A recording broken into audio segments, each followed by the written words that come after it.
est mort il y a quelques jours, il sera enterré mercredi. Donc j'aimerais que chacun, avec notre croyance, notre histoire, nous ayons pensé pour lui ce soir. Je lui dédie un petit peu ce moment. Donc on a cherché une date, on a pris aujourd'hui, on a regardé dans nos agendas, on avait lu Épiphanie. Donc il y aura une galette à la fin de la rencontre. Et donc très rapidement, on a choisi un petit peu comme thème le thème de la reconnaissance, parce que dans la tradition chrétienne, cette belle histoire et légende des mages, c'est la reconnaissance de qui est ce petit enfant dont nous venons, nous les chrétiens, de fêter la naissance à Noël. Donc on ne va pas multiplier les discours, je passe la parole à je ne sais pas qui, et on démarre parce qu'on a déjà un quart d'heure de retard. Ce qui est peu par rapport aux autres rencontres de Dieu.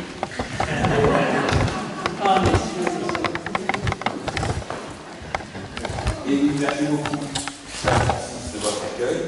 C'est vrai que nos rencontres ont souvent un petit peu de retard et pour cause. Parce que justement, on a voulu rompre avec les dialogues interreligieux qui, il y a 10 ans, réunissaient alors des grandes pointures, évidemment. Or, nous avons une grande pointure aujourd'hui, c'est M. Karim Ifrak, psychologue du CNRS, que je salue, qui était ce matin sur France 2 Télévision, à l'émission de la fréquence à l'islam, et qui était la joie de participer à notre petit modeste dialogue de quartier. Mais c'est vrai que le pari que nous avons eu il y a 10 ans, c'était de dire que les ressources humaines, elles sont dans les quartiers. Pourquoi faire venir toujours des intervenants, certes prestigieux, de remarquables orateurs, mais de l'extérieur? Les ressources humaines, elles sont là, c'est des prêtres, c'est des pasteurs, c'est des imams, c'est des rabbins, c'est tous ceux qui sont très bien informés, effectivement, à la connaissance des Écritures, de leurs textes saints, et puis aussi les sans religion qui ont une grande culture et qui sont représentés par notamment les instances participatifs, comme les conseils de quartier. Mais c'est vrai que lorsqu'on fait ce pari-là, on n'a pas toujours, effectivement, des personnes qui sont à l'heure, parce qu'elles ont leur habitude, leur pratique, le temps de prière, etc. Et chacun arrive un petit peu à son rythme, ce qui crée effectivement une consommation, mais quand même, j'ai l'impression que ce matin, vous souhaitez les participants à venir. Merci beaucoup, vous êtes déjà une bonne cinquantaine à faire le déplacement ce dimanche, alors il fait très froid. Et nous en sommes déjà au 22e dialogue interreligieux, ici dans le 11e arrondissement, depuis le tout premier, qui s'est tenu en 2007. Et à Saint-Ambroise, l'église juste à côté. Et à cette époque, le père Jean Lagardia, dont effectivement, je sais, vous avez cité à la mémoire, je suis très heureux que cette rencontre soit passée effectivement sous son égide, qui doit certainement nous regarder parce que c'est un bâtisseur d'église, le père Jean Lagardia. C'est assez rare maintenant quand les églises se sont construites dans les quartiers, bien sûr. Mais là, on a la chance d'avoir un grand bâtisseur, le père Jean Lagardia, qui a pu avoir la responsabilité de ce chantier. Et il a pensé à une chose, mais vous allez découvrir par ses propres mots, parce qu'en 2007, il m'a dit qu'il avait un seul regret lorsqu'il a reconstruit cette église, reconstruit cette paroisse, c'est de n'avoir jamais pu entrer en relation avec la synagogue qui se trouve juste de l'autre côté de la rue. Alors je ne connais pas les raisons, mais enfin, j'avais entendu effectivement ce regret. Et donc, un matin, sans grand rendez-vous, j'ai frappé à la porte de la synagogue, de 9h du matin, je ne savais pas du tout qui allait m'ouvrir, et c'est Serge Benaïm, ici présent, qui m'a ouvert la porte. Il me fait asseoir très gentiment dans son bureau, il m'offre un café, et il me dit, mais je n'attends que ça, qu'on fasse un dialogue interreligieux, venez tout de suite. Alors, je suis empressé d'aller apporter la bonne nouvelle au curé d'ici, le père Jean Cortès, qui m'a demandé d'en parler au père Francis Barjot, qui allait arriver, lui, justement, dans cette paroisse, qui était muté dans cette paroisse. C'était une nouvelle affectation pour lui. Et c'est ainsi que c'était la rencontre du 18 mai 2008 qui s'est tenue effectivement de l'autre côté de la rue à la synagogue. Et toute la paroisse était venue. Je peux vous dire qu'il y avait eu un super feuille de messe avec déjà la mention de cette rencontre interreligieuse, venez tous. Enfin, c'était vraiment, elle prenait les trois quarts de la feuille de messe, tellement c'était vraiment un événement pour les paroissiens d'aller dans cette synagogue. Bon, très bien. Et là, on a le compte rendu. Quand j'ai appris la mort du père du Père Jean, j'ai relu le compte rendu de l'époque, du 18 mai 2008, et j'ai retrouvé le passage où le Père Jean s'est exprimé. Il avait bien sûr rien préparé, il voulait d'ailleurs pas vraiment en représentant de la Espérance, il n'était plus le curé, mais il est venu en ami, en sympathisant évidemment. Et voilà les mots qu'il a prononcés. J'ai voulu donner un exemple de devoir et de vérité lors de la reconstruction de l'Église dont j'étais le curé. Et j'ai eu le souci de faire apparaître un témoignage de foi et de vie. Sur les vitraux, en façade de l'Église, j'ai fait porter les textes de la loi, Ancien Testament, Premier Testament, alternant avec des textes de l'Évangile, Nouveau Testament, repérables de l'intérieur, en faisant figurer également une calligraphie arabe. J'ajouterai qu'une religion n'est pas propriétaire de la vérité à elle seule. Voilà ce qu'a dit le Père Jean le 18 mai 2008, lorsque pour la première fois, les paroissiens ici ont pu se retrouver à la synagogue de l'autre côté de la rue. C'est beau de voir qu'une église nouvelle puisse déjà figurer sur son portail la mention des trois grandes religions monothéistes. Et c'était un peu un signe prophétique du Père Jean, qui était effectivement lui-même un peu un prophète, un prêtre, un prophète, et puis un roi avec sa grande crinière de leur blanche, effectivement, qu'il arborait si bien. C'était une grande figure, un homme tout à fait remarquable, et je sais que nous pourrons le prier prochainement. Ces obsèques se tiendront à l'église Saint-Jean de Montmartre. Ce sera au 21 rue des Abbesses, le mercredi prochain, mercredi 11 janvier, à 14h30. Voilà. Donc on y sera certainement nombreux, et merci à vous d'avoir lancé ce dialogue, d'avoir permis sa construction. Et maintenant, place à ce dialogue qui nous doit beaucoup. Donc c'est notre 22e rencontre. Et j'aimerais vous présenter d'abord Daniel Ferrat. Bien Daniel, viens avec nous, parce que Daniel Ferrat est notre nouvelle coordinatrice dans le 11e arrondissement. Vous savez que il y a des coordinateurs locaux qui essaient de mettre en relation, comme ils le peuvent, les responsables de communauté, avec aussi les instances participatives. Et Daniel Ferrat a une grande expérience et vous a accompagné depuis 6 ou 7 ans. 6 ans. Plus de 6 ans. Daniel Ferrat habite ancienne, rue Bafroid, mais apparemment était coordinatrice dessus dans le 12e arrondissement.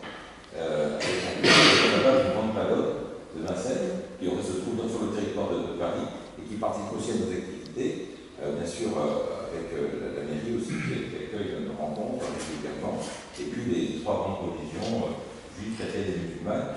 Merci beaucoup, vraiment, Daniel de ton aide, parce qu'on a besoin toujours de renouveler le dialogue, de le relancer. Je salue aussi la présence des jeunes qui sont là avec nous, des jeunes qui sont en service civique avec l'association CIeux, des jeunes qui sont en stage également. Merci Daniel de ta présence. Je te donne tout de suite la parole. J'aimerais juste, parce que tu ne les connais pas encore tous totalement, remercier le Père Bouffier d'être présent parmi nous. Il est ici, il est responsable au Secours catholique d'une mission, celle on voit bien laquelle, d'accompagner toutes les personnes qui, près de l'île, à Paris, dehors, la grande migration. Et aussi la grande migration, bien sûr. J'aimerais également saluer, bien sûr, Serge Bénin en personne, qui est le président de l'association CIeux, vous voyez, on a fait du chemin. Et puis, remercier également, évidemment, peut-être le pasteur Vincent Hubert qui viendra tout à l'heure nous rejoindre. Le chef Sané, qui est avec nous. Merci, cher, d'être là. Vous êtes le représentant musulman dans différentes ambassades. L'ambassade d'Indonésie, de Malaisie, également du Pakistan. Merci d'être venu. On a besoin d'une parole, effectivement, aujourd'hui, pour répondre à toutes les angoisses et questionnements. Et puis, Daniel, à toi. À toi maintenant, c'est toi qui le prendras maintenant. Je ne fais que le relais. C'est maintenant à toi de faire. Bonjour à tous, je suis très heureuse de vous rencontrer. Certains que je connais déjà, un petit peu, mais que je connais. Et ceux que je découvre aujourd'hui, donc merci de votre présence. J'ai eu l'occasion de rencontrer le Père la dernière parce qu'auparavant, il y a à peu près, je suis partie environ 7-8 ans, que je travaillais depuis au centre social qui est juste ici, au 47 de la Roquette. Et c'est le père Jean derrière qui était à l'époque donc prêtre de cette église, qui louait les locaux au centre social, qui a été en grande affection. L'église a dû être démolie, reconstruite. Et nous avons eu, en tant que membres du centre, la primeur de cette nouvelle église qui n'était pas encore meublée, qui n'avait pas ce parterre et qui n'avait pas encore les sièges. Et je lui en suis reconnaissante. Et je remercie aussi le père Francis qui a pris le relais, puisqu'il continue à écouter ce centre social dans lequel je ne travaille plus, mais bon, qui s'en touche. Alors aujourd'hui, on va parler de la reconnaissance, et je donne simplement quelque chose qui vient de mon cœur. Je ne suis pas une grande intellectuelle, mais je suis, je l'espère, une femme de cœur, et je vais partager mon ressenti avec vous. Dans la vie, il existe des mots magiques que l'on nous a appris tout petit. Bonjour madame, bonjour monsieur, au revoir, s'il vous plaît, merci, et bien d'autres encore. L'enfant que nous étions ne comprenait pas le sens de ces mots. Il devait néanmoins les dire, par obligation, car on ne pouvait pas faire autrement. Cela démontrait la bonne éducation reçue, celle qui faisait le bonheur aux parents, évitant un affront ainsi que d'être surtout puni et maudit. En grandissant, un certain vernis de politesse est encore présent pour une majorité, mais pour certains, il a disparu. Ce simple mot « merci » est bien difficile à prononcer pour certains, qui n'estiment pas nécessaire d'être reconnaissants des bienfaits qu'ils reçoivent et les considèrent comme un dû. Enfant, on me disait souvent « mange, il y a des petits-enfants qui meurent de faim ». Plus tard, je me demandais quel bien cela pouvait faire à ces enfants infortunés si je mangeais toute mon assiette. Bon, résultat. J'ai compris cela bien plus tard, parce que je me plaisais à penser que, peut-être, quelque part dans l'espace, les pensées envoyées leur parvenaient et leur faisaient oublier un peu de leur détresse. Mais en fait, l'important c'était de non seulement de se contenter avec joie de ce que la vie nous apportait, sachant que d'autres n'avaient même pas le minimum vital, de la remercier pour ses bienfaits, pour ses cadeaux, de se dire « bon, oui, j'ai des problèmes. C'est vrai que certains en ont moins que moi, mais d'autres en ont beaucoup plus. J'ai de la chance d'avoir un toit au-dessus de ma tête, d'avoir une famille, même si quelquefois elle est compliquée, de pouvoir les nourrir, de les soigner, ce qui n'est pas donné à tout le monde. La chance de ne pas être allongé sur un lit avec une grave maladie, malgré les problèmes de santé inhérents à la vie. D'avoir des amis, même peu, sur qui compter en cas de besoin, et un seul peut suffire. Tout cela fait partie d'un trésor inestimable qui s'appelle la reconnaissance. Qualité qui fait partie de la sagesse. Nous avons la chance de vivre dans un pays où tout n'est pas rose, mais tout n'est pas noir non plus. Un pays de liberté, même si on manifeste son mécontentement quelquefois, et certainement à juste titre. Bien sûr, on aimerait peut-être cela connaît tous à Tahiti, ou dans des îles ou pays lointains, comme en vacances perpétuelles, mais parallèlement, combien de personnes vivent dans la rue, avec des problèmes de santé, de famille, et pas seulement dans les pays du tiers-monde. Le quart-monde existe aussi chez nous. Le psaume 23, Miss Mort et David, que les Juifs chantent le vendredi et le samedi à Shabbat, c'est le même psaume que les chrétiens disent pour enterrer un défunt. L'Éternel est mon berger, je m'entraînerai. Cela est aussi valable pour les non-croyants ou non-religieux, car lorsque nous sommes véritablement reconnaissants, cela affecte radicalement notre existence, nos relations, nos attitudes, nos humeurs, nos actions et nos réactions. Dans ce début d'année, tout en vous souhaitant à tous une bonne et heureuse année comme il est de coutume, je rajouterai une belle année, je vous souhaite une belle année de reconnaissance individuelle et collective pour le bien-être de chacun d'entre nous. Je vous remercie.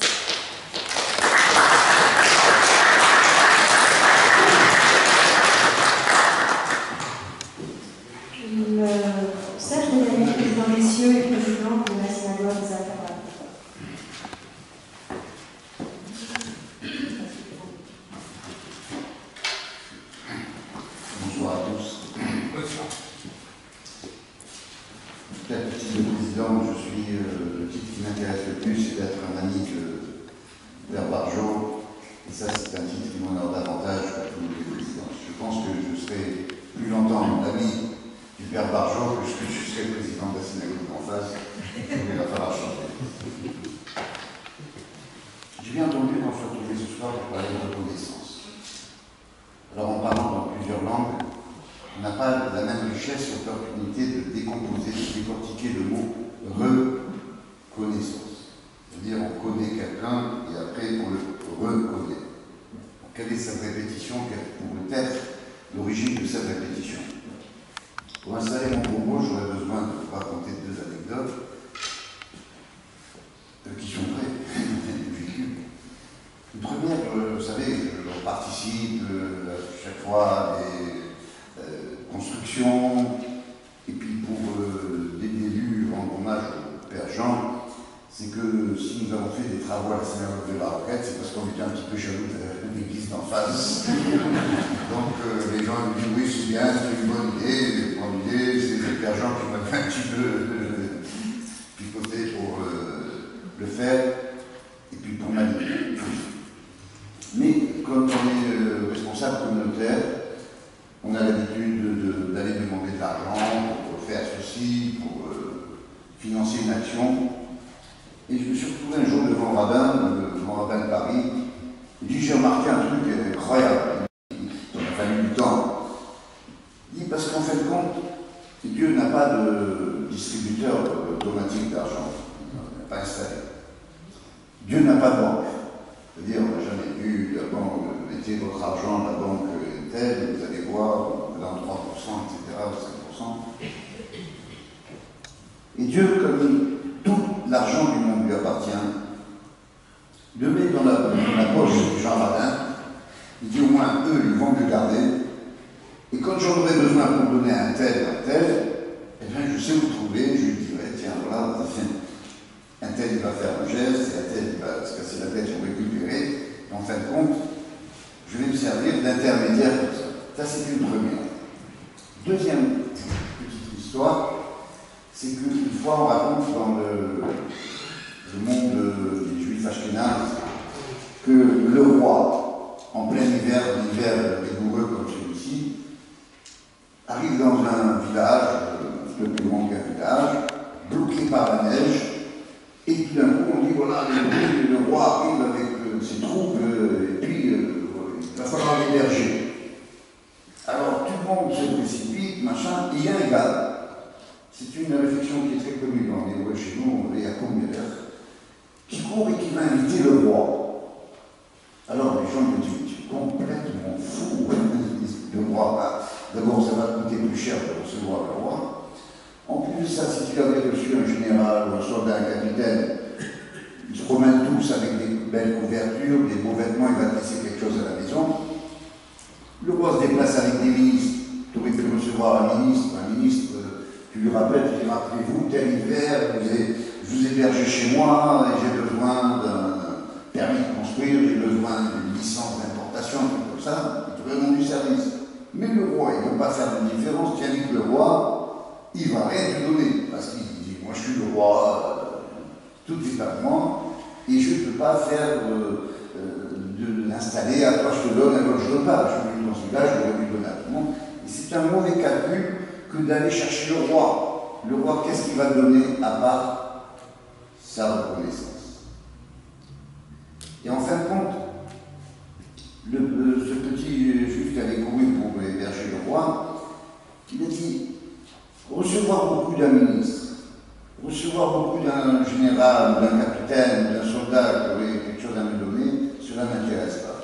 Si je reçois quelque chose, même si je reçois peu, mais je veux que ça vienne du roi, que ça vienne de Dieu. On comprend très bien que le roi, pour nous, est Dieu. Donc à partir de ces deux exemples, on a mis la base sur une réflexion qui est la suivante, c'est que tout appartient à Dieu. Et lorsque nous recevons quelque chose, nous apportons notre reconnaissance à une personne qui n'est pas Dieu.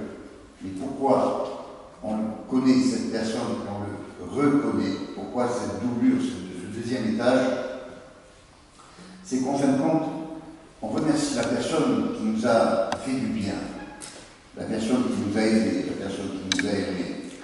Cette reconnaissance, elle n'est pas pour ce que nous avons reçu, parce que tout vient de Dieu, mais parce que cette personne a été choisie par Dieu et que cette personne a accepté de jouer le rôle du vecteur qui va nous remettre ce que Dieu a décidé de nous donner. Lorsque nous remercions quelqu'un, ce remerciement, on voit bien, il y a certains pays, certaines cultures, on parle en espagnol le prénom, même on a donné le prénom à Mercedes, Mercedes c'est merci à Dieu. On remercie la personne, mais en fin de compte, la reconnaissance doit venir, ne doit pas se tromper, on doit venir vers Dieu. Si un jour j'ai un bon ami, si un jour je suis aidé lorsque j'en ai besoin, c'est parce que Dieu a décidé de m'aider.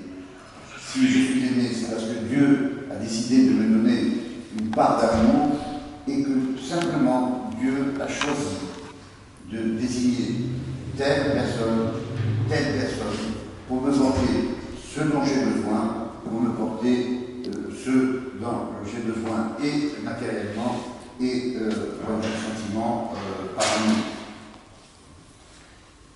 Vous savez, vous connaissez, j'aime toujours un petit peu parler des sujets importants avec un peu de plaisanterie, mais dans le 7e commandement que tout le monde connaît, c'est que tu ne prendras pas la femme de ton prochain.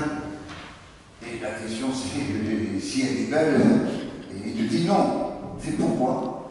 C'est tout simplement parce qu'elle n'est pas à toi. C'est-à-dire, il y a des choses qui doivent être aux uns et il y a des choses qui doivent être aux autres. Lorsque ce patrimoine n'arrive pas à sa juste destination, Dieu s'arrange dans ses chemins, dans ses manières de faire, dans ses process, pour que quelqu'un dans ce monde nous amène ce qui nous appartient. C'est pour cela que la reconnaissance, bien sûr, au premier rang, il y a quelqu'un qui vient et qui vous tend la main, qui vous apporte le soutien que vous avez besoin, qui vous apporte l'amitié qui vous sert tant à vivre, vous apporte ces réflexions, cette chaleur, cette caresse. Et la reconnaissance, bien sûr, vient de cette personne.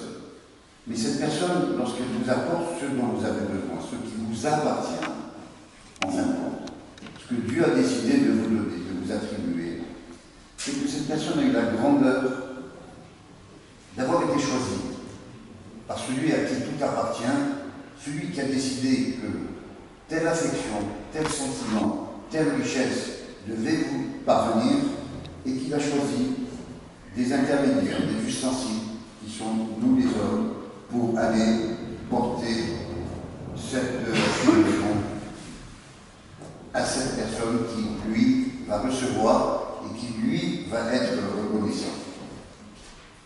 Alors, je terminerai dans une phrase en rappelant le pape qui a décidé de nous donner un rôle d'héberger des gens qui ont besoin de recevoir ce qu'ils n'ont pas. Et le Père Francis Barjot est un acteur principal puisqu'il a pris les paroles du pape et il les applique en organisant la réception de famille. Et bien ces gens vont recevoir ce qu'ils n'ont pas grâce à des gens simples, grâce à des gens dévoués qui vont recevoir la reconnaissance de ces gens, de ces destinataires, bien sûr, le point terminal de ces gens qui vont recevoir qui sont en attente de recevoir de nous-mêmes, mais notre reconnaissance, lorsque nous faisons quelque chose, c'est à Dieu, en le remerciant de nous choisir pour prolonger, pour être des acteurs de son action, un acteur de sa décision. Dieu aura décidé que nous saurons recueillir des gens qui sont dans la rue, des gens qui sont dans le besoin, on pense évidemment, on passe aussi SDF, on pense aux pauvres, on pense aux gens seuls. Et à chaque fois que nous avons l'occasion de faire du bien, nous devons être honorés, pas d'avoir donné, mais d'avoir été choisis pour donner. Et c'est mon tour maintenant d'être reconnaissant de m'avoir supporté pendant quelques instants.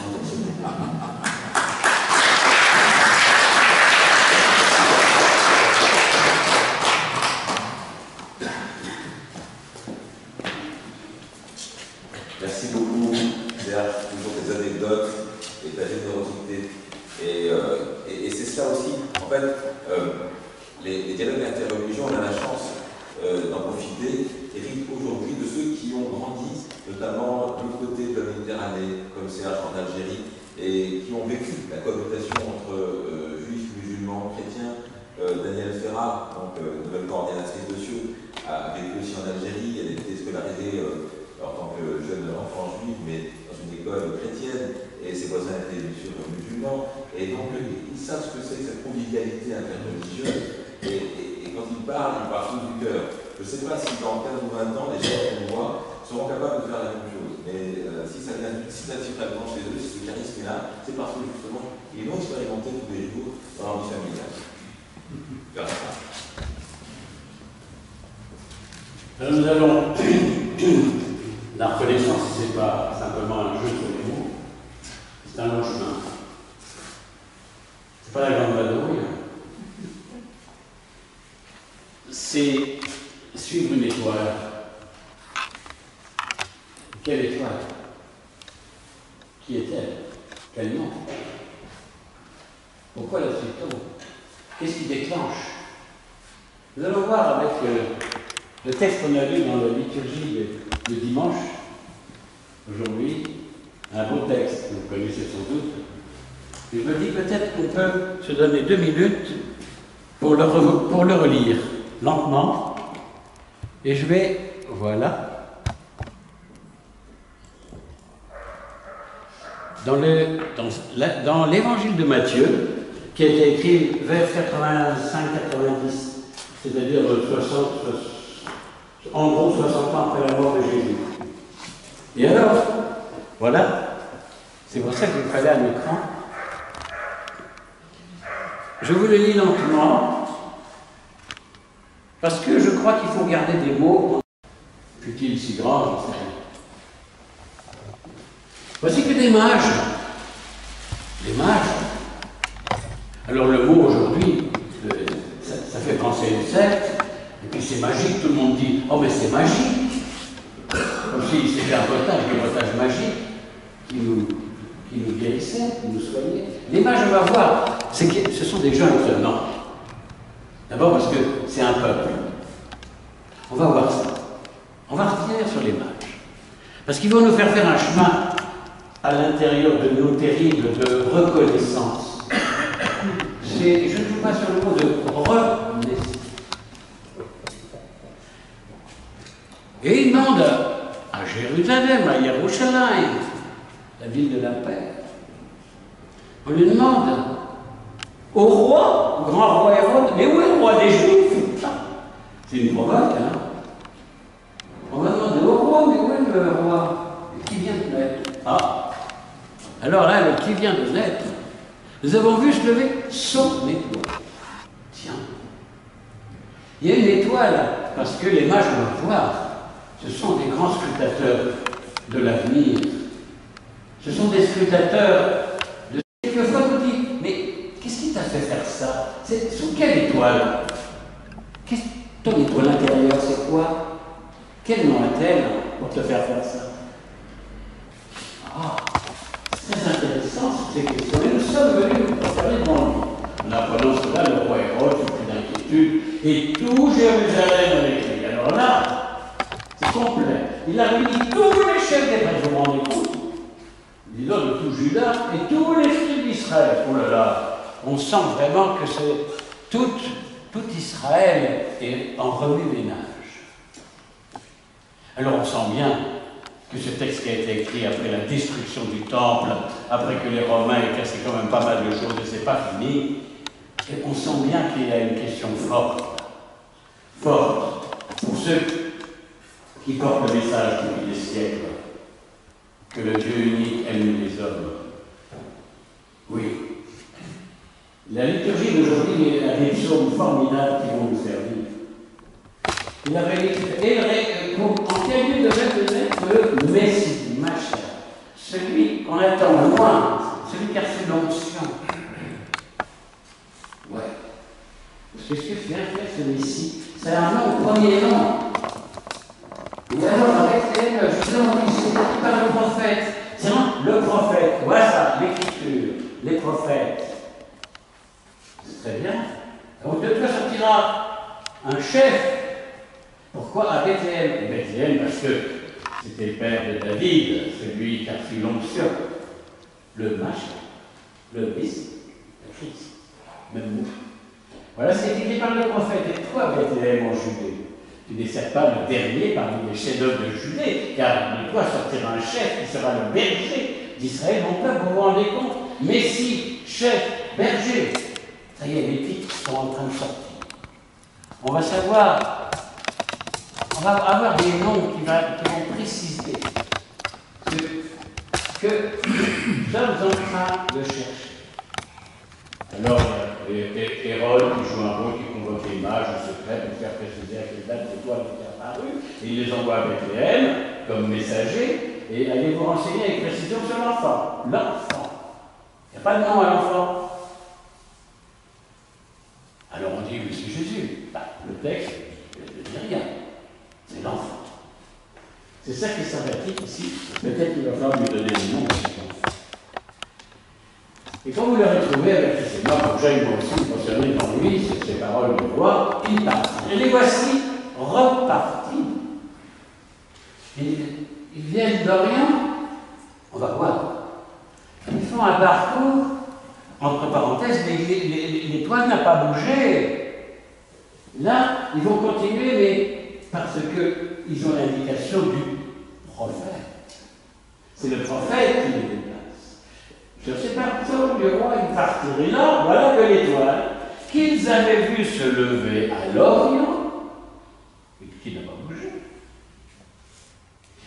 elle vint les précéder. Maintenant, ça y est. Elle prend le relais et les précède vers l'étoile et les éprouver avec grande joie. Et entrant dans la maison, tiens, mais c'est pas une crèche. Non, on est dans une maison.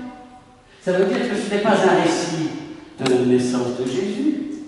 C'est un chemin de foi des hommes. On est dans la maison, dans la bête. Babait, une maison. Souvent, c'est le lieu de la réunion, c'est le lieu où on se retrouve, c'est le lieu où on mange, c'est le lieu où on prie. C'est étonnant. Dans la maison de dire l'enfant avec Marie, il n'y a pas de Joseph dans l'histoire. Sa mère tombe à genoux, se prosternèrent devant lui, leur a fait leur coffret, présent, de l'or, de l'encens, de la myrrhe, on va pourquoi. Mais averti en songe, tiens, un autre remède. De ne pas retourner chez les apôtres, de regagner leur pays par un autre chemin. Quelle boucle! Partie de l'Orient. On passe à Jérusalem. On descend par le prophète jusqu'à Bethléem. On remonte chez toi par un autre chemin, par une naissance, une renaissance, une reconnaissance. On va voir. Alors, je vais simplement, je regarde ici, que je ferme. Pas très commode, alors je passe par là. Voilà. Alors, je vais lire les mages. Voilà. Je vais vous. Les mages. Eh bien, c'est un peuple. C'est un des 5 peuples qui, à l'époque, constituait le grand peuple des Perses. Ils habitent en Médie, d'ailleurs, je vous montrerai sur la carte. Et c'est les mages. C'est un des 6 peuples de la nation des Mèdes. Et vous trouvez les Mèdes dans la grande liste que nous donne Saint Luc dans les Actes des Apôtres de tous ceux qui, à la Chagoute, à Pentecôte, sont censés avoir reçu tous l'Esprit. Et le peuple, il y en a plein, tout le bassin méditerranéen, le Moyen-Orient, y compris les maîtres, les mages. Ces mages, à la fin du 1er siècle, ont entendu parler. Parmi toutes les synagogues de la diaspora, les premiers chrétiens, qui étaient d'abord d'origine juive, sont tous allés parler de ce Jésus mort et vivant, disait-il. Donc, voici ces mages. Ce sont des gens qui sont en train de faire un chemin à l'annonce d'une étoile qui vient d'apparaître dans leur vie. Et les voilà en train de chercher. Qui est-il? Qui est-ce qui les motive? Qu'est-ce qui motive ceux qui les rencontrent? Et qui viennent leur dire, mais tu sais, il y a une étoile. Il y en a un qui est né. C'est étonnant cette histoire. Et voici, ces mages, ce sont des astrologues, des sages, des scrutateurs des étoiles, ils cherchent à connaître les désirs des cieux, des dieux, du Dieu. Et là, dans l'Évangile, eh bien, on a Isaïe, on va relire les rois. Isaïe va on va relire ce passage, qui est un passage où on voit les rois se présenter avec de l'or et de l'encens. Voilà, des rois se lèveront, des princes aussi se prosterneront, par égard pour le Seigneur. Je t'ai décidé à être la lumière des nations, afin que mon salut soit présent aux extrémités de la terre. Oui, alliance pour la multitude. Voyez-vous, c'est de justice, le salut des pauvres, les rois se prosterneront. Et voici que les rois de Tarsis enverront des trésors, les rois de Saba et de Séba paieront tribut. On lui donnera l'or de Saba, du pauvre, souci du pauvre et du faible. Au fond, c'est une relecture formidable de toute la grande prière d'Israël. Sur le pauvre, sur ces rois qui viennent se prosterner devant les petits, sur ce cheminement extraordinaire, qui n'est pas simplement de la bonne volonté, ou qui fait que je vais faire des choses parce qu'on me pousse à le faire. Non, non. C'est toute une conversion, c'est tout un chemin intérieur qui est en train d'être fait. Quitter son pays pour aller chercher autre part, dans une tradition qu'on ne connaît pas, le chemin qui va nous conduire à découvrir quelqu'un d'autre pour revenir chez soi. Vous vous rendez compte du chemin intérieur? C'est ça la reconnaissance. Reconnaître que nous sommes en train d'être, j'allais dire, accouchés encore, remis au monde, parce que, justement, le petit, l'enfant, il faut qu'on lui donne un nom. Il naît sans nom. Eh bien, ce petit, on l'appelle le Messie, le berger. On va lui donner un tel nom. Comme à travers toute l'histoire qui est préalable de la première alliance, il y a des gens qui leur donnent des noms, ils leur changent leur nom. Pierre, il s'appelait Céphas, puis il s'appelle Pierre. Voilà. On change des noms. Abraham, il est devenu Abraham. Sarah est devenue Sarah. Voilà, etc. Donc, dans ce grand périple, il y a aussi l'histoire des chameaux. Là, il n'y a pas les chameaux, j'ai regardé, parmi les mages. S'ils sont trois, ça c'est vu plus tard. Les trois et rois, c'est vu beaucoup plus tard. Il y a donc l'assimilation avec tous les psaumes, avec tous ceux qui parlent, et c'est devenu un grand champ de représentation. Les chameaux, alors il y a aussi un afflux de chameaux te couvrira, de jeunes chameaux de Madian et d'Epha, ils t'apporteront l'or et l'encens, il manque la myrrhe. Voilà. Donc, c'est des psaumes, tout ça. Isaïe, le livre des rois, la reine de Saba. Bien, alors, voilà ce que je voulais vous dire simplement. Je vais vous présenter aussi maintenant une dernière petite chose qui parle. Voilà le chemin de la foi. Tiens, veux-tu obéir? Voilà. Regardez le chemin. L'as. À l'Orient. Orient, ça vient du latin orior, ça veut dire naître. Vivre, naître. L'astre, il vient de la naissance. C'est le soleil qui se lève. C'est la vie. Voyez-vous, Au fond, ce sont des vivants qui sont en train de chercher, des scrutateurs. Ils ne trouveraient rien s'ils ne cherchaient pas. Dès que l'Orient les mages, ce peuple, hop, il va aller à Jérusalem, parce que là, la réputation de Jérusalem est connue, c'était le plus beau temple qui existait à l'époque, et que les Romains ont défini de fond en comble. Hérode est là, les habitants, tous les chefs d'Israël, et tout le monde. Les témoins de la longue histoire préalable. Et ils vont là découvrir. On va leur dire, tu lis le prophète, tu descends, tu vas aller, tu suis le prophète. Celui qui te dit, c'est à Bethléem, et toi Bethléem, tu n'es pas le petit clan, pas du tout. C'est le lieu du Messie. Et ils y vont, prophète, à l'étoile. Ils voient l'étoile qui arrive, qui ne les avait pas suivis, elle vient directement, elle les précède, elle se repose là. Elle n'est pas passée par Jérusalem. L'étoile n'éclaire pas Jérusalem. Elle passe directement à la maison du pain, où il y a Marie et Jésus. Et là, bon, ils repartent à un songe. Regardez le circuit, c'est le nôtre.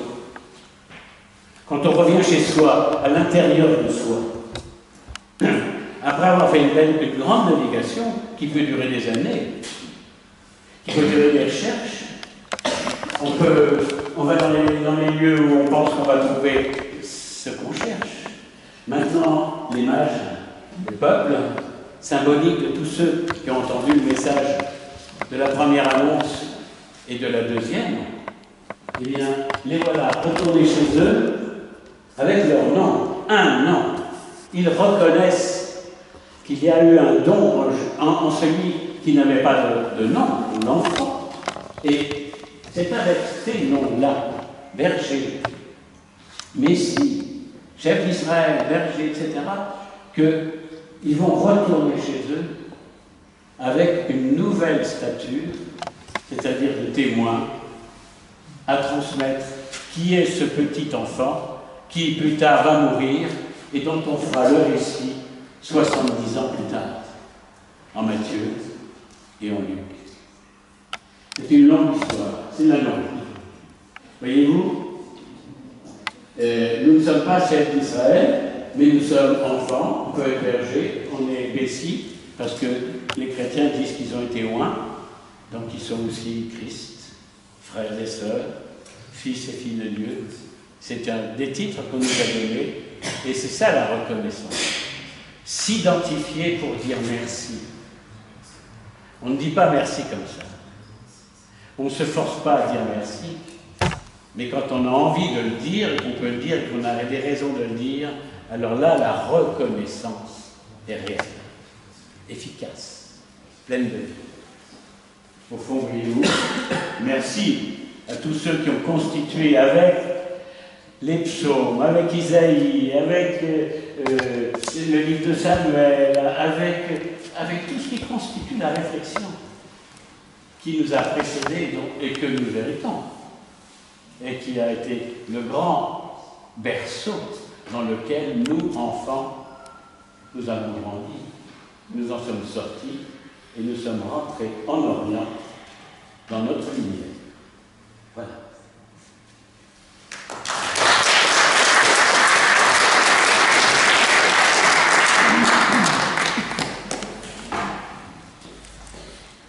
Merci beaucoup, Père Gérard. Je récupère le micro. Ah oui. Merci. Je suis sûr qu'il y aura pas de questions pour vous tout à l'heure sur votre expérience de la reconnaissance à travers votre mission au Secours catholique et la reconnaissance, bien sûr, des personnes immigrées dont vous occupez tous les jours. Cher Samir, c'est à vous.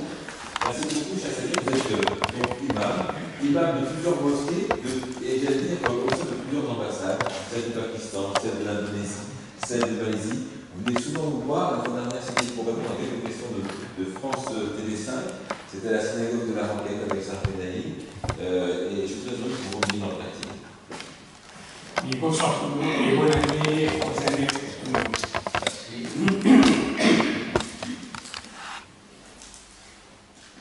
La partie reconnaissance, c'est-à-dire reconnaître quelque chose où mais un événement, une histoire, tout ça. Alors, on est reconnaissant. L'islam reconnaît que les Juifs ont porté le flambeau de la foi et de la croyance des siècles bien avant le christianisme et avant l'islam. Ça, c'est une vérité historique et religieuse. Ça, c'est que l'islam reconnaît. Et l'islam a cité dans le Coran, qui est le livre sacré, la parole de Dieu, il a cité à plusieurs reprises, 17 fois le Torah et 12 fois l'Évangile, en expliquant que ça c'est la parole de Dieu pour guider l'humanité, pour montrer le droit chemin, pour dire ce qu'il faut faire, ce qu'il ne faut pas faire, les bons et les biens et le vertueux, ou le mal ou les méchants et à ne pas faire. Donc ça, c'est une reconnaissance absolue de l'islam. Parce que je veux insister sur certains points, parce que l'islam, maintenant, il est stigmatisé partout, il est accusé partout, il est attaqué partout, de toutes parts, sur la question de la violence, sur la question du terrorisme, tout ça. Et ça, c'est aussi, c'est la faute de l'ignorance. Parce que quand on ignore quelque chose, au sein de la communauté musulmane, il y a beaucoup d'ignorance qui circule, il y a beaucoup de choses qui ne s'agissent pas, on ne peut pas expliquer. Alors, un autre aspect de la reconnaissance, c'est très important que l'islam respecte, reconnaît, vénère, aime toute la chaîne des prophètes et des messagers, comme envoyés de Dieu sur toute l'humanité. Et là, dans le Coran, ils sont cités à plusieurs fois. Par exemple, prends que David et Jacob, ils sont cités 18 fois et 17 fois respectivement. Salomon et Ishaq, ils sont cités 16 et 17 fois respectivement.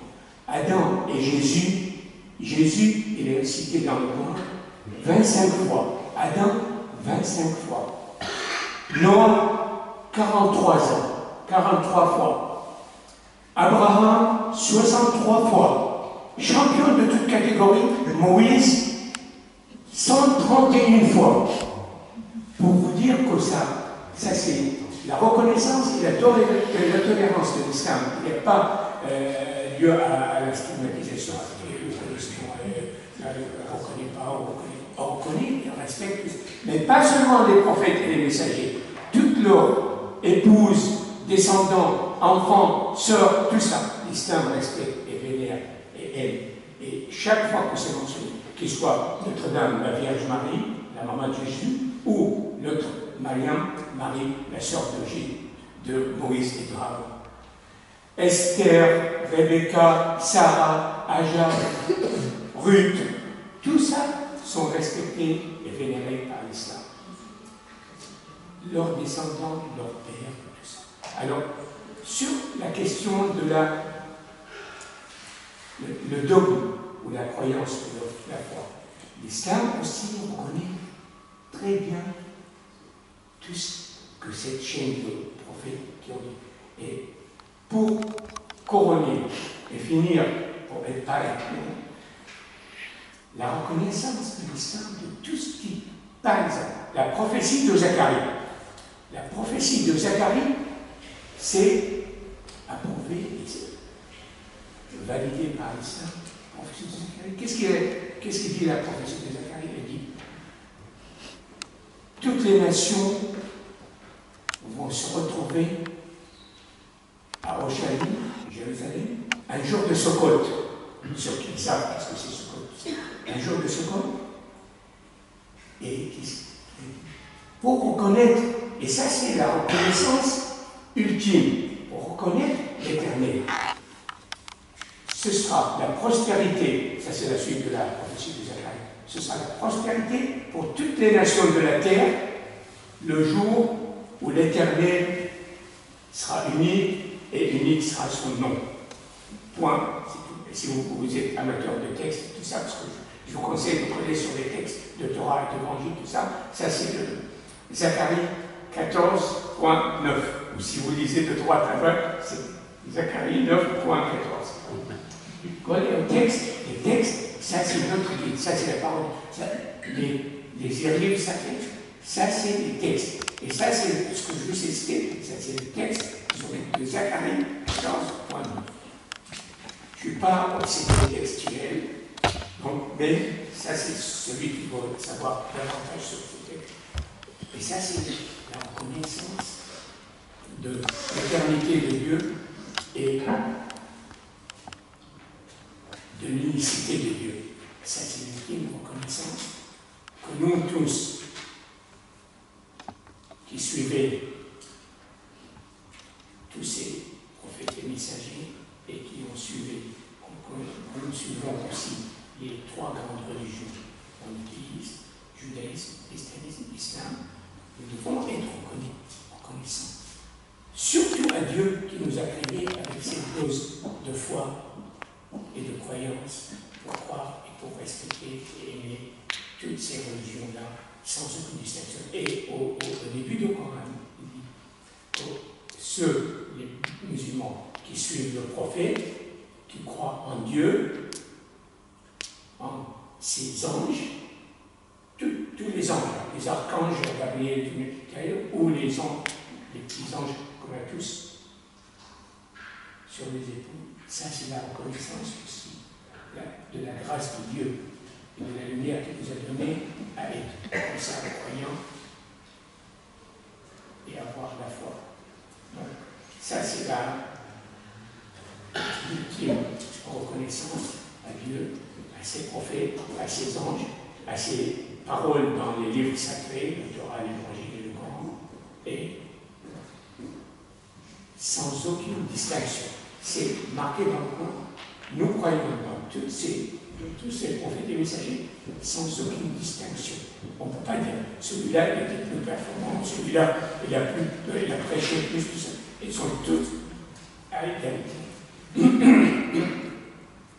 S'il y a des questions, n'hésitez pas à me poser.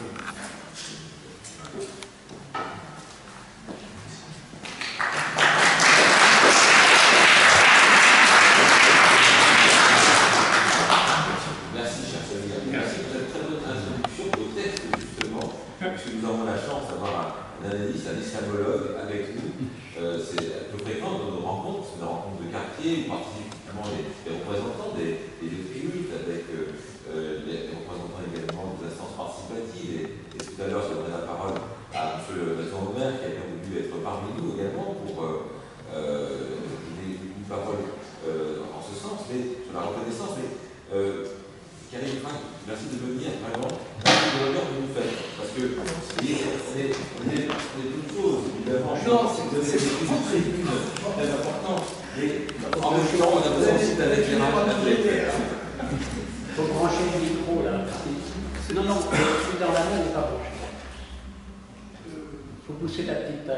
Si, qui marche. Ah oui, voilà. Voilà. C'est bon. Mesdames, Messieurs, chers amis, ça marche pas? Non.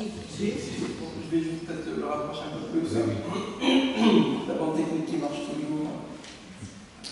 Bien, mesdames, messieurs, chers amis, avant de verser dans cette thématique très intéressante à laquelle on a été tous conviés, je voudrais d'abord faire preuve de reconnaissance en disant un grand merci à nos amis hôtes de cette honorable maison qui nous accueille ici, à nos amis qui ont organisé cette belle rencontre, et Dieu sait combien on en a besoin, parce que le dialogue aujourd'hui, c'est une occasion, une chance pour nous tous de nous rencontrer, d'échanger, de comprendre un petit peu comment l'autre il voit les choses.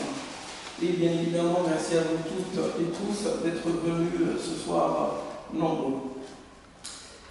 Pour traiter de la question de la reconnaissance, le vocable en lui-même, il fait partie de ces familles qui versent dans la polysémie, c'est-à-dire c'est des vocables qui renferment plusieurs acceptions, plusieurs signifiants, et qu'on peut articuler un petit peu comme on veut. Donc face à ce phénomène qui est propre à ce terme, moi j'ai choisi dans la reconnaissance le terme simple, parce qu'il renvoie à notre dimension humaine, être reconnaissant. Être reconnaissant. Et en tant que sujet musulman, je vais traiter donc cette question de être reconnaissant par une vision proprement musulmane, dans la tradition musulmane. Lorsqu'on parle de tradition musulmane, la méthode veut qu'on articule ça avec les textes fondateurs. Et quand on parle de textes fondateurs, on fait appel tout de suite donc au Coran, au livre coranique et à la tradition prophétique. Lorsque on regarde le texte coranique lui-même par rapport à comment il articule la reconnaissance, on se rend compte d'une chose. Le texte, il est formé de 114 sourates, 6200 et quelques poussières versés, et donc tout cet ensemble, il est formé de phrases et de mots. Lorsqu'on s'approche des mots, on se rend compte que les vocables qui sont utilisés dans le texte coranique, certaines sont utilisées une seule fois, d'autres plusieurs fois. Et comme le texte coranique, pour ceux qui connaissent un petit peu, la révélation s'est faite en deux périodes, une période mécoise, c'est-à-dire qui a eu lieu dans la ville de la Mecque, et une période médinoise, c'est-à-dire qui a eu lieu en ville à Médine. On rencontre également qu'il y a des termes qui ont été utilisés plutôt dans la période mécoise et pas dans la période médinoise et vice-versa. Tout ça pour vous dire que le terme reconnaissance, dans l'ensemble du livre coranique, on le rencontre partout, du début jusqu'à la fin. Ça a déjà un sens important. On n'est pas que dans une trajectoire. C'est-à-dire que la reconnaissance, en tant que croyant, elle va vous emboîter le pas du début jusqu'à la fin. Et dans ce sens, on découvre que le sens de reconnaissance dans le texte coranique, il est articulé autour de deux vocables différents. Le premier qui dit Alhamd, c'est-à-dire lorsqu'on dit merci, mon Dieu, et le deuxième vocable c'est Ashokr. Et Shokr renvoie explicitement à la reconnaissance. Renvoie explicitement à la reconnaissance. Et c'est là où on pose la question, mais sachant que Dieu, dans toute sa grandeur, Dieu qui n'a besoin de rien, pourquoi il attend de nous, pauvres humains, de manifester la reconnaissance? Dans le fond, à quoi ça va lui servir? Tout simplement, cette injonction, elle n'est pas pour servir Dieu, mais c'est un exercice par rapport à l'humain de pratiquer la reconnaissance envers Dieu. Et cette reconnaissance envers Dieu, elle n'est pas que orale, parce que l'oral, il est dans le premier terme, Al-Hamd. Lorsqu'on dit merci à Dieu, c'est une approche orale. Mais ce que Dieu, il attend, c'est l'autre partie qui est, elle, renfermée dans le shukr. Le shukr, c'est vraiment dire merci, mais à travers des actions. Dieu, il donne de la naissance de l'homme jusqu'à sa mort. Par rapport à ces dons divins, comment est-ce que l'homme doit renvoyer la reconnaissance? Comment est-ce qu'il va lui donner du corps? Parce qu'à travers la reconnaissance, il est question de construire. Lorsque vous reconnaissez les dons de Dieu, il faut revenir à la charge avec des actions. Et ces actions-là, il faut qu'ils aillent dans le bon sens, et le bon sens, il n'est que dans la construction. Parce que la question qui se pose également dans la reconnaissance, c'est que cette reconnaissance, comment est-ce qu'on peut l'illustrer? Comment est-ce qu'on peut lui donner du corps? C'est dans la pratique de tous les jours. C'est dans la pratique de tous les jours. Et on peut poser également la question de dire, cette reconnaissance, dans le fond, elle sert à quoi? On peut dire que répondre à cette question en disant la reconnaissance, il sert à rien. On ne peut pas dire ça. On ne peut pas imaginer dans la vie de tous les jours, dans la pratique qu'on exerce les uns par rapport aux autres, qu'il n'y ait pas de reconnaissance. Et pour mieux illustrer mes propos, je prends l'exemple de la famille qui parle à tout le monde. On ne peut pas imaginer une famille où les enfants ne reconnaissent pas les dons des parents, un amour, une générosité et un don quotidien. On imagine bien que la personne qui n'est pas reconnaissante, elle est tout de suite exclue un petit peu de la société. Parce que très vite, on pointe du doigt et on dit cette personne, elle n'est pas reconnaissante. Et la personne qui n'est pas reconnaissante, elle a un vocable à elle toute seule. On dit cette personne, elle est ingrate. Et quelqu'un qui est ingrat, ça ne passe pas. Cette reconnaissance, on la retrouve également dans la tradition prophétique. Et là, les termes y sont clairs et explicites. Dans la tradition prophétique, le prophète il dit celui qui n'est pas reconnaissant par rapport aux gens, eh ben, il n'est pas reconnaissant par rapport à Dieu.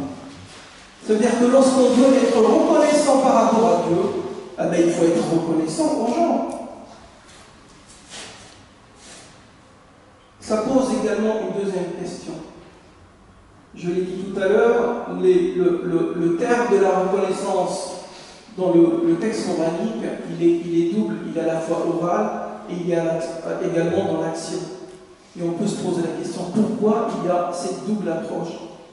Ben, tout simplement parce que la reconnaissance, on peut la traduire par des actions notables, avec un retour de reconnaissance par rapport à la personne qui nous a fait du bien.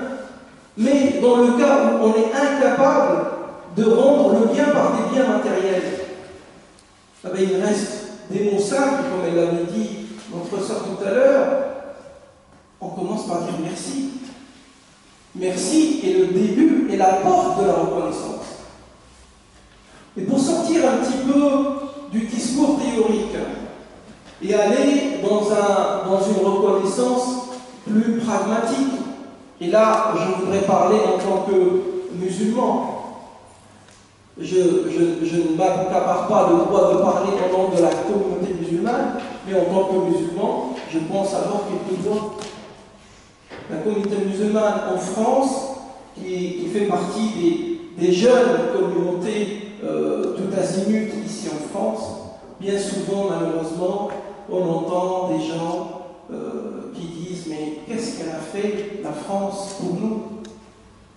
La France, elle n'est pas reconnaissante à sa communauté musulmane. À ces deux propos, moi je dis, c'est complètement faux. À ceux qui disent que la France n'aime pas les musulmans, je leur dis, alors, vous avez la mémoire bien courte. Si on revient juste quelques décennies en arrière, on se rend compte rapidement que les musulmans qui étaient au nombre de quelques dizaines de milliers de personnes, aujourd'hui ils sont quelques millions. Et les lieux de prière qui étaient au nombre de quelques dizaines, aujourd'hui ils sont plus de 2500 lieux de culte. Alors je comprends mal comment quelqu'un qui ne vous aime pas, comment il fait pour vous ouvrir grand ses bras, grandes ses portes. Il vous accueille comme personne dans le monde et vous passez d'un petit nombre à un grand nombre. Est-ce que c'est ça? Il n'y a plus de batterie. Est-ce que c'est là des actions de quelqu'un qui ne vous aime pas? Je ne crois pas. Il y a ceux qui disent, mais la République n'est pas reconnaissante. Ben, je suis désolé, la République n'a pas à être reconnaissante, parce que la République, elle ressemble un petit peu à une famille, à des parents. Je vois mal des enfants dire à leurs parents, il faut être reconnaissant vis-à-vis de nous. Non, c'est l'inverse qui doit être fait. Ce sont les enfants de la République qui doivent être reconnaissants à la République. Parce que la République, elle, dans son esprit, elle traite tout le monde de la même façon. Elle ne va pas aller donner plus à une communauté qu'à une autre. Parce que les communautés, bien qu'elles existent, mais dans l'esprit de la République, elles n'existent pas. Parce parce que ce sont tous des citoyens libres, égaux. Bien au contraire, c'est plutôt la communauté musulmane qui devrait être plus reconnaissante à la République, apporter du mieux qu'elle peut sa contribution dans le respect des valeurs de la République, bien évidemment. Et c'est comme ça qu'il pourrait y avoir un retour de reconnaissance de la République, mais de façon un petit peu implicite. Personnellement, mon rêve, un parmi d'autres, c'est que dans les mosquées qui sont en France, un jour, en poussant la porte, on voit un petit peu la même chose que a fait notre ami Serge Benaïm. Quand vous poussez la porte, vous voyez ce mur où il y a les noms de tous les juifs de France qui sont tombés pour la France. C'est une façon de reconnaître, de faire preuve de reconnaissance à la République. À mon avis, des choses comme ça, qui permettront à la République de ne pas vous oublier et d'apporter peut-être entre guillemets une reconnaissance un petit peu atypique. Voilà, merci beaucoup.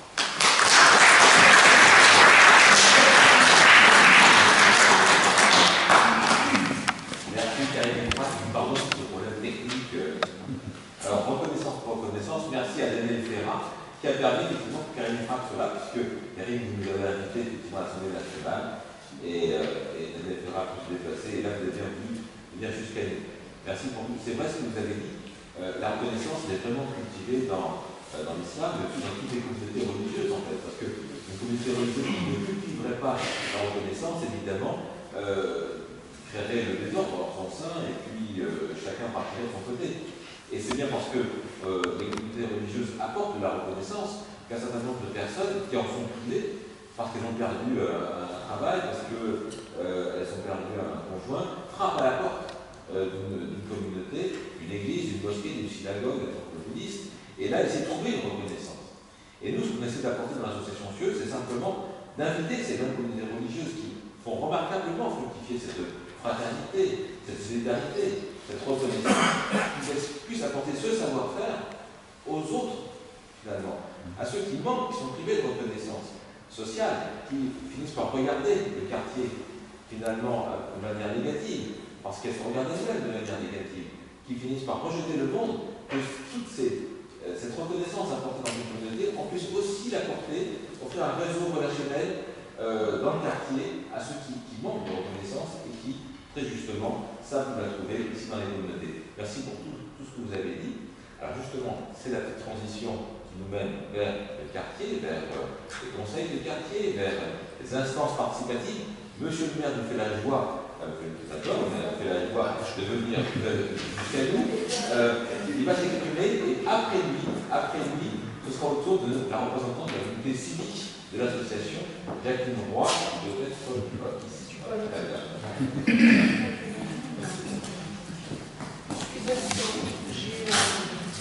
Bonjour, vous m'entendez? Oui. Bonjour, je suis Stéphane Martin, je ne suis pas le maire, je suis adjoint au maire, je suis en charge de la sécurité, de la prévention et de la médiation. Et c'est à ce titre que le maire de l'arrondissement, François Aucun, a souhaité que je sois parmi vous et s'il m'était offert de prendre la parole, de vous adresser quelques mots. Donc, comme c'est le cas, c'est pour ça que je me retrouve à ce pupitre.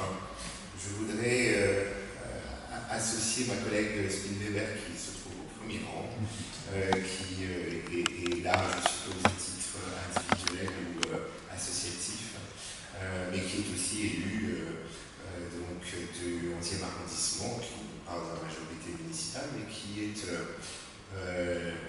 une élue fort valeureuse, puisque c'est une des élus qui travaille dans l'opposition. Voilà, il y a ceux qui et ceux qui ne le font pas. Et donc, alors, c'est un exercice un petit peu délicat parce que lorsque vous êtes élu de toute la population, de chaque individu. Et je vous écoutais les uns les autres et je me disais, puisque le thème est celui de la reconnaissance, je me disais que nous, élus de la République, je collectivise Charles, mais nous, élus de la République, nous devons de fonctionner selon ce qui est écrit au fronton des mairies, des écoles, un certain nombre de bâtiments publics, et qui sont ces trois mots merveilleux qui sont liberté, égalité, fraternité. Et il y a un quatrième mot qui, à un moment donné, a été évoqué comme pouvant être ajouté. Finalement, il ne l'a pas été parce que ça n'était pas, au bout du compte, une finalité en soi, puisque ce n'était qu'un moyen et qui était le mot de laïcité. La laïcité permet la liberté. La laïcité permet l'égalité et elle permet la fraternité. Et la laïcité, elle permet la reconnaissance. Elle permet la reconnaissance de la dimension spirituelle de l'humain. Et cette dimension spirituelle, elle peut prendre un aspect religieux. Mais la particularité de la France, dans le concert des nations, c'est d'être un pays qui reconnaît d'une certaine façon, via sa laïcité, le fait religieux, tous les faits religieux et donc toutes les religions. Et dans les années, dans l'histoire de cette République, de la succession des républiques, nous avons eu des étapes qui ont été franchies. Il y a eu besoin de protéger les religions, il y a eu besoin aussi parfois d'endiguer certaines velléités suprémacistes de certaines religions. Pourquoi? Tout simplement pour permettre à tout un chacun de vivre parmi la société des femmes et des hommes, parmi la société des humains. Et c'est très important parce que on ne sait pas forcément, lorsque l'on croise une personne dans la rue, ce que cette personne croit. Elle peut croire en le fait humain, tout simplement. Elle peut croire en le fait de Dieu, d'un Dieu. Parfois, certaines religions ont plusieurs dieux. Et donc, d'une certaine façon, pour paraphraser celui qui serait peut-être le chef de ma religion, qui sommes-nous pour juger? Qui sommes-nous pour dire aux autres ce que nous devons penser et ce en quoi nous devons croire? Et la façon de faire en sorte que tout un chacun, toute un chacune puisse croire en ce qu'il estime être, que ce soit une figure tutélaire qui se rapproche de l'humain, ou plutôt une figure tutélaire qui se rapproche d'un esprit relativement éthéré, ou que ce soit des textes, ce qui me caractériserait plutôt, des pensées. Eh bien, pour respecter tout cela, il faut absolument que l'organisation des hommes et des femmes sur un territoire, parce qu'en l'occurrence c'est cela, puisse veiller à ce que tout le monde et les croyances de chacun et chacune soient respectées. C'est moi, en me préparant à venir parmi vous ce soir, je me suis posé des questions parce que je me suis dit qu'est-ce que je vais bien pouvoir dire de là où je me situe.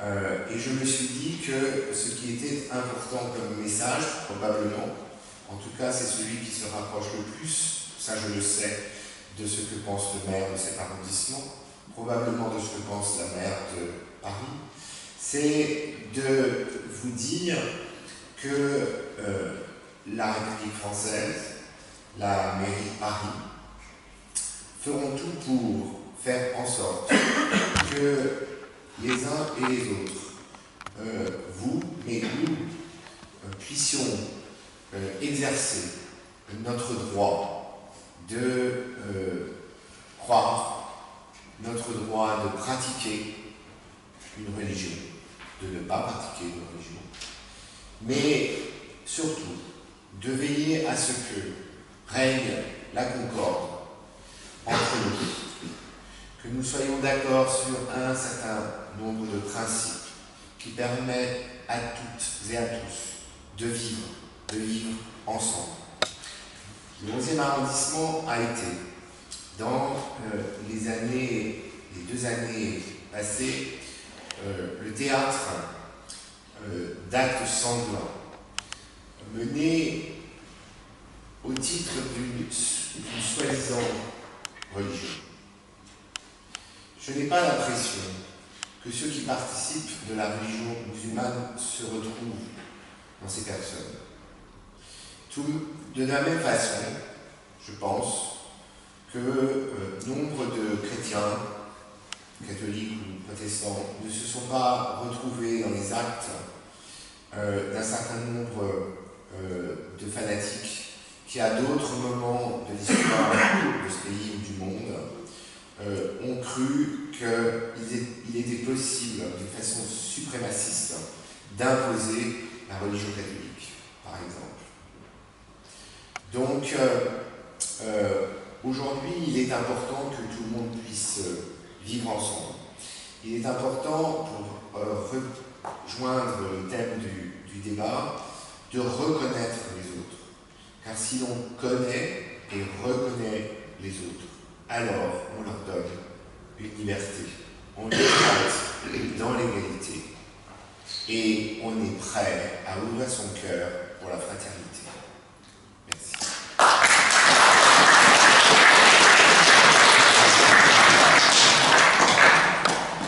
Merci, M. le maire, vraiment de votre intervention et de toutes ces précisions.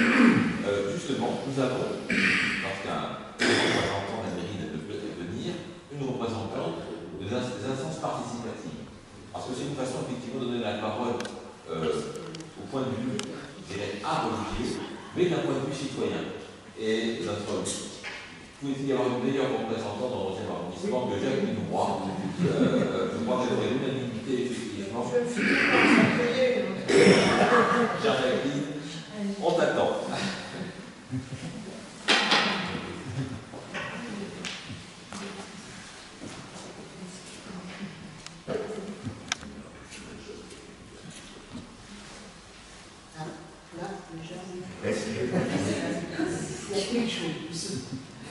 Bonsoir. Donc, passer derrière Stéphane, c'est pas de la tarte. Et il faut que ce soit sûr pour me faire entrer dans une église. La reconnaissance, déjà pour reconnaître, il faut connaître. Si vous ne connaissez pas, vous ne pouvez pas reconnaître. C'est le bien bas. Vous pouvez reconnaître que les autres soient différents, est une religion et pas vous.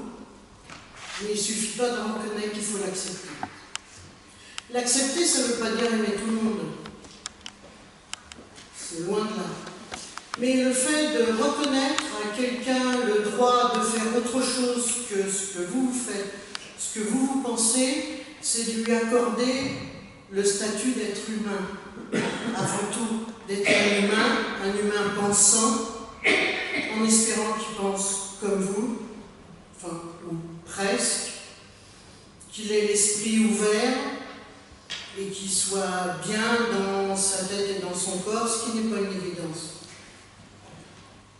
Le mot reconnaître est assez bizarre dans la langue française. Pourquoi dit-on qu'un père va reconnaître son enfant à la mairie?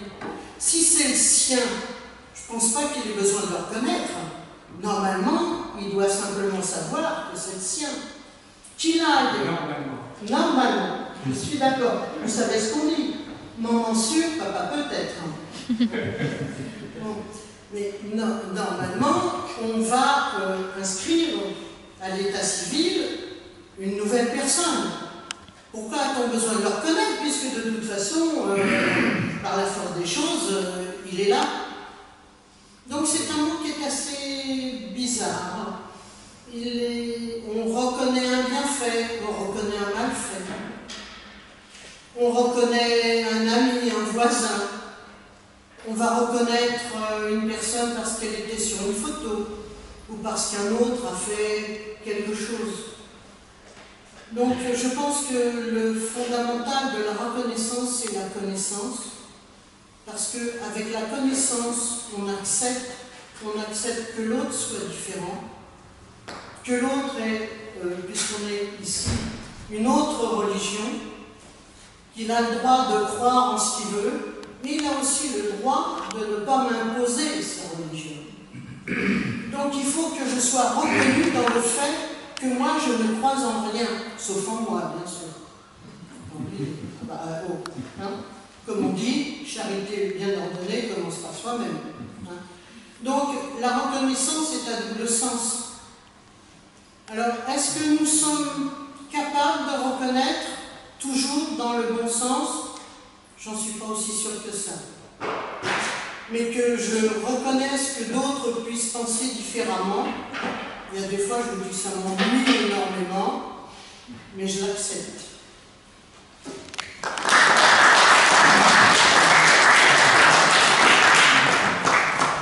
Merci Jacqueline. Alors voilà, c'est devenu le temps du dialogue en petit groupe. Parce que c'est vrai que la démarche participative, on l'a vu dès le départ, monsieur. Dès le départ, on a souhaité que le dialogue interreligieux soit vraiment un temps pour dialoguer. Certes, pour entendre, pour écouter, pour apprécier, pour se nourrir des paroles. Et aussi ensuite pour nous-mêmes donner son propre point de vue et puis se poser des questions. Voilà pour quelle raison, dès le début, dès 2007, on a lancé des dialogues interreligieux participatifs. Après les interventions, il y a toujours un temps, alors plus court aujourd'hui parce que les états un petit peu tard, mais on peut se donner un quart d'heure, 20 minutes. Merci cher ami, vous n'avez pas vu, on a la chance d'avoir le représentant d'une association qui représente les démocrates de Tunisie, qui a participé pendant très longtemps à une autre instance participative que celle de Jacques Mois, celle du Conseil des étrangers de la vie extra-communautaire ici dans le 11e arrondissement, le Conseil des étrangers du 11e arrondissement. Il n'y avait que 2 instances participatives concernant le Conseil des étrangers à Paris, celle du 19e et du 11e. Merci beaucoup d'être avec nous. Donc, nous avons quelques représentants de la diversité, chrétiens, juifs, musulmans, sans religion. Donc, on est assez divers pour pouvoir faire des petits groupes de dialogue pendant à peu près 20 minutes. Chaque groupe nomme un rapporteur. Sinon, les jeunes qui sont ici ont pris des notes, des stylos pour venir nous voir et vont eux-mêmes faire des comptes rendus et pourront faire effectivement ces comptes rendus, ce petit rapport juste après. Voilà. Pour favoriser le dialogue, je vous propose de vous mettre en groupe après avoir pris un morceau de galette des rois et rempli un verre. Ah, c'est bien ça. Les